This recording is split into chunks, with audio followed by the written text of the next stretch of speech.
Okay, cool. Chalo. So, uh, till yesterday, what we have discussed is we discussed about many things. I mean, the basics of Java stuff and all. But I told you one thing, right? I was telling you one thing. So, do not focus that much on whatever we are writing. Slowly, we will understand it. So, that thing, the time has now arrived, and let us try to understand each and every part of the method signature. Okay. So by this time you would understand few people don't know what is method signature. I'll help you out. Okay. So all these days you're just writing this thing, right? A public static void my method name something like that. Okay, you people were knowingly or unknowingly writing this, and all that you know is if it is a static method it will have a single copy, it is a non-static method it can have multiple copies. We have done that with our example of smart tax calculator. I hope you remember this. Okay, so same method behaving different ways, so that's what I was referring to. So if it's the same method, here you are getting different answer. Let me run this once. So if you guys base price is 1920, see it is the same method, but you are getting different outputs for that because each object has its unique copy.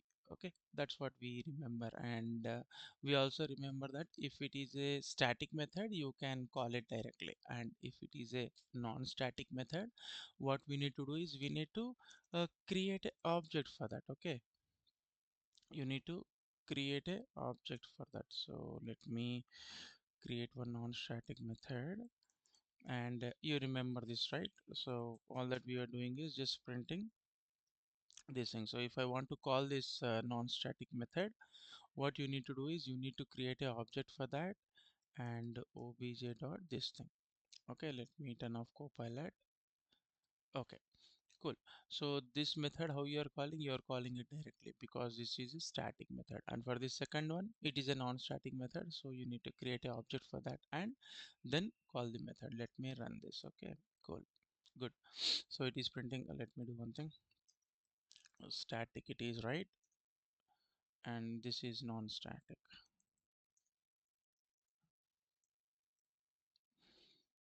Let me run this. Cool. Okay, so first you are calling the static method and next time you are calling the non-static method. See, the base idea of automation is to make your work easy. First thing, okay, the base idea of automating anything, oh, sorry, or making use of any automation tool is to make your work easier. Okay, now assume that you are working on, I'm telling you to, hey guys, go and create some operations where create a common method where it should accept two numbers and it should return me the sum of two numbers. Okay, it should return me the sum of two numbers. So now let us go and explore this signature. So this method, let me write, this is your method signature public static. Let me write it is like this. Okay, this will be easy. First thing is you will be writing your access modifier, then whether it is static or non-static you will be defining that. Okay, this is your method signature whenever you are writing any method, right? This is the signature. Now third keyword is your return type, what this method is returning. Till now our methods never returned anything, right? Let us do one thing today. So let us ask our method to uh, return something wherein we'll understand with an example. Okay, you know, right, we have very good examples and this is your method name. This is the perfect method signature if you want to use method signature in the sense this is how it should look like. Okay, method signature. So now all these days you are just writing public static void, public static void, public static void, right? I do understand we are just directly writing public static void. Now let us try each and every point in that. So what is this? This is your access modifier, and this second statement defines whether it is static or not. If there is a keyword called static, then it is a static method. If there is no keyword, it is optional. If it is not there, then it says that it is a what is that, non-static method, and this is your return type. So most of the people will may have questions here, so don't get confused. Let us take an example. Okay, suppose I am just creating a method public static Now instead of void, I am telling this method will return an integer. I'm telling this method will return an integer, whereas all these methods, right, they weren't returning anything. Void in the sense nothing. Okay, void in the sense nothing. But this method, I am telling that this method will return an integer. So whenever you are calling this method, this guy is directly printing something. Whenever you are calling this method, this guy is directly printing something. But whenever you are calling this method, this guy will return an integer value. Return an integer value. Let us see how it does. Okay, so let me just create a method with the name called addition. Okay, now see, it is telling add return statement. Next moment, here it was not throwing anything. Let me write the same thing here. So instead of int, I'm writing it as void, and same method, right? Okay, here it is not throwing an error, but here it is throwing an error because now that you have mentioned here, it is not returning anything. Well and good, no need to write the return statement, but here you are explicitly mentioning that this method will return an integer value. So for that reason it is throwing an error. For that reason it is throwing an error. Okay, so now let us do one thing. I'm just telling int a, int sum is equals to 10 plus 20. After that I am returning this sum, return. So this is a keyword of Java. So once I return sum, the error is gone. See, whenever I am telling that I will be returning an integer, whatever variable I am returning, it should be of only int type. If you are here you're telling that I am returning int, but if I am telling it as a string, for example, it will throw an error. Hey, come on, guys. You are telling that you are returning you are returning a string here, but you are telling in the method signature that you are returning an integer. So make sure that whatever data type you are returning, exactly the same variable data type should be there. So obviously here you are returning int, right? So let me declare int sum. Okay, super, right? So this is the simple thing what is about return type. Say for example, let me take another return type here. Okay, public static. Here I am returning string. This time I am returning string, and my I'm just giving my name. Okay, so this time again it is throwing an error. Hey, come on, man, you are telling you are returning a string. Add a return statement. Okay, let me write string name is equals to Zakir, something like that. Okay, cool, right? So what I need to do, I need to return what? Name. Superb. So the error is gone, right? Similarly, I am from which city? I am from Karnool, right? Public static string my city. Okay, this time instead of declaring a variable and storing it side in a variable and returning that variable, I know that I'm from Karnool, directly I can return that. Return. So how to return a string? String should be always in double quotations, right? Awesome. Cool. Karnool. That's it. Okay. So most of the people tend to understand whenever you are learning that okay, I should store it inside a variable, then only I will return. No, not needed. Okay. So this is how you can create your methods. Now let me do one thing. I'm not bothered about this. I'm bothered about the return type. So let me delete this. Now this method, whenever you are calling addition method, it will add 10 and 20 and it will return that. If you are calling this method with the name called my name, it is returning string. Let me write it as this. My city. If you are calling it as my city, it will return Kannada. Now you know that this method is returning an integer. Yes or no? You know that this method is returning an integer. By seeing itself, you can understand. Go here. Okay. In the method signature, this guy is returning an integer, and here this guy is returning a string, and this guy is returning a string. Yes or no? Yes or no? Cool. So similarly, whatever type it is returning, you should store that oppositely exactly in the same data type, right? So what I'm trying to tell you is here, I am storing string. First thing is int, right? Into total, or I am declaring a variable called total, but I don't know the value of this. I am telling that call this method, call this method, it will return you the int value because it is returning int. Okay, I'm just calling that method. See, call that method. So now you got the value of total and got stored in total value. Similarly, let me declare a string called x, and my x value is now coming from a method called my name. Okay, now let me declare a variable called string y, and I am getting it from my city. Okay, so see, all these methods are now called, but these guys will return 30, this guy will return name, this guy will return kernel. So accordingly, I have declared the data types. This guy will return an integer, so I am storing it as an int.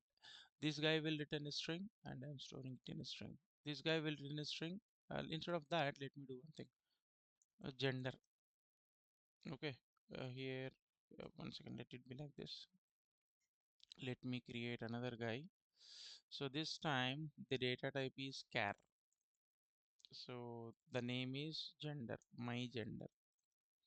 Obviously, every time whenever creating a method name, give it is a small letter. Okay, let us practice it. So this guy should return my gender, right? Or it tu or return, and obviously char should be in single quotation. Okay, good. So this is our now. If I am telling string, it will throw me an error. See, if I am telling string, z is equals to my gender. One second. It will throw me an error. Come on, man. This guy is returning a character and you are storing it in a string. How is that possible? So most of the people, once they get error, right, they'll get afraid. They don't have this practice of hovering and trying to understand. Read this.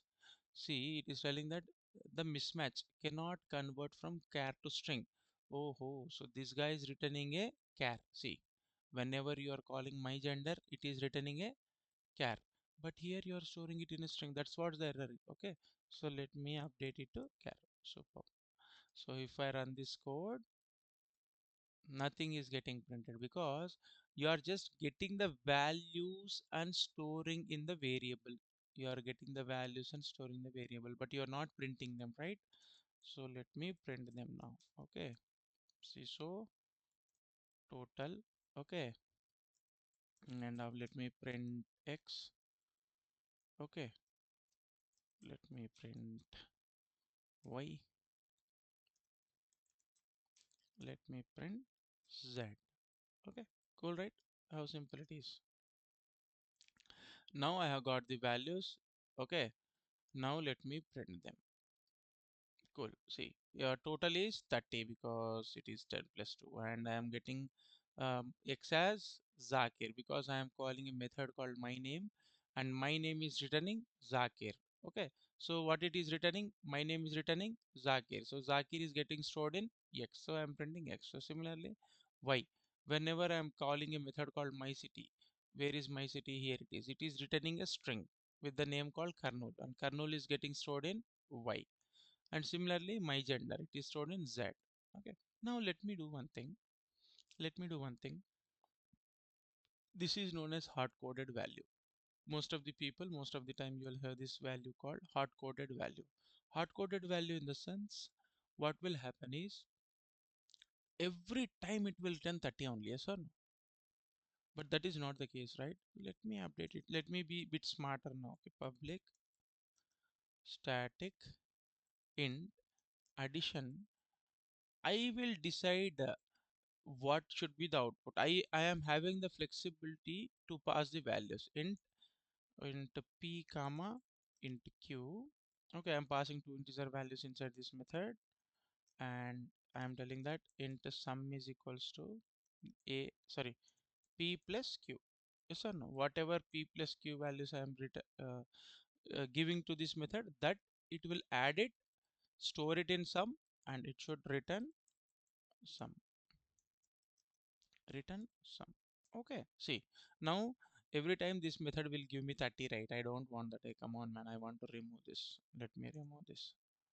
I want a very good method. Now see, previously your addition method what was not accepting any values, but now this time it is accepting two values. That is, let me write that as well. Mm, I'll copy this at the top. Okay. Okay. So this time it is accepting. This is, let me write it as addition of two numbers or something like that. Okay. So now let me write, I know now this time int sum of two numbers, right? Sum of two is equals to, I am declaring a variable called sum of two, and this time there is a method called addition of two numbers, addition of two numbers, and this method will accept two integers. See, it is throwing an error. Hey, come on, man, add arguments. See, this method will accept two int values. See, int comma int. Why only int comma int? Because here it is accepting int comma int. So it is accepting two variables of type int. So let me give it as 8 comma 2. 8 comma 2. So now what it will happen? 8 comma 2 are stored in p and q. 8 plus 2 is 10. 10 is stored in sum, and sum is stored in here sum of 2. Let me print that as well. Okay, superb. See, you are getting it as 10, but this guy every time he is returning that, he is not making any sense at all, right? Now I want to update my code. I want to give it as 15. 8 plus 15 or 5 plus 15 is easy to sum up, right? It is 20. Okay, this is about your return type. So you can create any method and you can ask it to return any return type. For example, if I want to create a method that will return an array, so what I need to do? Public static. Instead of this time static, let me create a non-static method, int of array, because this is how you declare an array, right? Array return. Super. Okay, so it is throwing an error. Hey, come on, return me an array. Okay, so how to return an array? RETURN return. So how to declare an array, you know, right? 2 comma 4 comma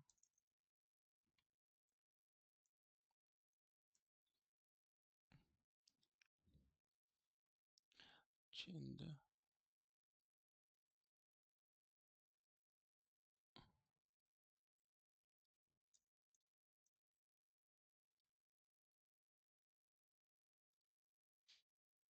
so declare an array int x is equals to 4 and return x. Okay, so now if someone is calling this method, right, this method will return an int array. And if this is returning an int array, obviously you need to declare it as an int. How to declare an int? You know, right? Array of ints. Int arr is equals to, what is the method name? Array. Okay, so this will return an array of methods.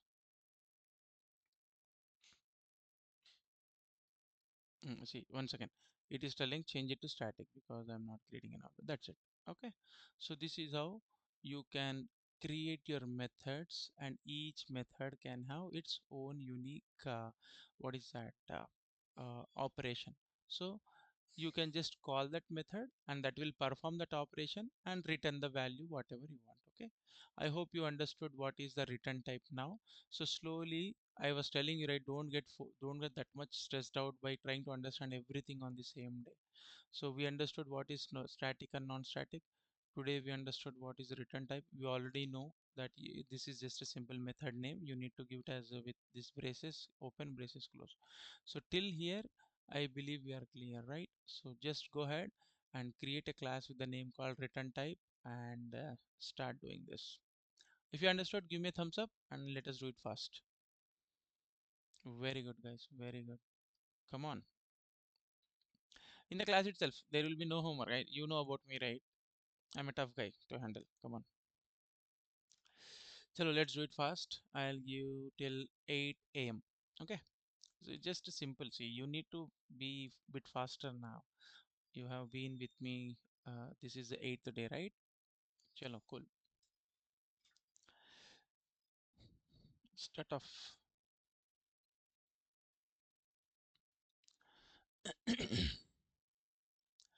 Once you have completed ping me in the chat that you have completed. Okay.